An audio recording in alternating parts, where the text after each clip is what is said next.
Le secrétariat national du RHDP, chargé de la promotion de l'emploi des militants, a procédé au lancement de la plateforme e-emploi le vendredi 20 septembre 2024 à l'occasion de la première édition de la journée RHDP de l'emploi et de l'entrepreneuriat au Palais de la Culture d'Abidjan-Treichville. Le parti oufouettiste entend outiller ses militants afin de les rendre compétitifs sur le marché de l'emploi. Le RHDP, à travers sa plateforme digitale e-emploi, fait un pas nouveau en rapprochant l'offre de nos militants. Chers militants, nous invitons vivement à vous inscrire massivement parce que nous pensons que c'est une révolution. Les militants en quête d'emploi ou souhaitant finaliser leurs projets entrepreneuriaux pourront ainsi créer des comptes à partir de leur numéro e-militant afin de bénéficier d'orientation et d'accompagnement. Nos missions sont les suivantes. Répertorier les compétences au sein du parti afin d'en constituer une base de données et de partager avec eux toutes les opportunités d'emploi sur le marché ivoirien. Informer nos militants sur le marché de l'emploi, des opportunités qui sont offertes et des compétences qui sont requises. Renforcer les capacités de nos militants. Former nos militants sur les questions liées à l'entrepreneuriat. Informer nos militants sur les mécanismes de financement qui sont disponibles pour la réalisation de leurs projets et informer nos militants sur les concours de la fonction publique. Les participants ont eu de nombreux échanges avec des entreprises à travers les différents stands dressés, en plus des conférences et ateliers. Amitungara, député de Treichville, exprime sa gratitude envers la famille Amichia, profitant de la tribune de la journée RHDP pour l'emploi et l'entrepreneuriat. Le vendredi 20 septembre 2024, au Palais de la Culture de Treichville, elle a souligné les immenses services rendus à sa famille par Joseph Amichia, alors ambassadeur en fonction. Je veux que tout le monde sache que Amichia a fait quelque chose pour moi que de ma vie, je n'oublierai jamais. C'est à quoi de monsieur, parce que j'en ai parlé, mais il y en a qui sont là qui ne savent pas. C'est à quoi du vieux Amichia que moi, mon fils aîné n'est pas devenu aveugle. C'est lui qui m'a pris par la main pour l'amener en Espagne. Et pendant une semaine, j'étais là-bas avec mon fils. Aujourd'hui, cet enfant, ce n'est plus un enfant. Je le dois à qui? Au vieux Amichia. Si je dois quelque chose au vieux Amichia, je dois ça à Amichia François.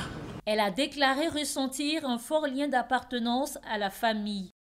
J'ai dit c'est mon frère parce que je suis l'aîné de la famille Amichia. Rien ne se fait sans moi. Mais qui te remplace? Quand le vieux Amichia est décédé, je suis allée me présenter. L'ambassadeur Joseph Amichia a été rappelé à Dieu en mars 2018. La première dame de Côte d'Ivoire, Dominique Ouattara, a procédé au lancement officiel de l'édition 2024 de la campagne de distribution des kits scolaires de la Fondation Children of Africa le jeudi 19 septembre 2024 au groupe scolaire TSF 1 Bassa, situé dans le quartier Air France à Boaké. Elle a offert 15 000 kits scolaires comprenant des cartables, des fournitures scolaires et des livres de renforcement destinés aux élèves de Boaké ainsi qu'à ceux de l'ensemble du territoire ivoirien. Selon la première dame, ce geste vise à soutenir la scolarisation des enfants et à encourager leur réussite éducative. L'éducation étant un des secteurs d'intervention clés de la Fondation Children of Africa, nous avons à cœur chaque année, au moment de la rentrée scolaire, de distribuer gratuitement des dizaines de milliers de kits scolaires aux enfants les plus défavorisés. Cette initiative a pour but d'alléger la charge des parents et de permettre aux enfants de passer une année plus studieuse et agréable. Elle vient en appui à la dotation des kits scolaires distribués par le ministère de l'Éducation nationale. Le ministre des Transports et maire de Boaké, Amadou Koné, a salué l'humanisme de la donatrice et son attachement particulier à Boaké, marqué par le choix de cette localité pour le lancement de cette initiative éducative. Depuis 2012, à chacun de vos passages à Boaké, c'est avec beaucoup de ferveur, beaucoup d'enthousiasme que les populations de Boaké sortent pour vous accueillir.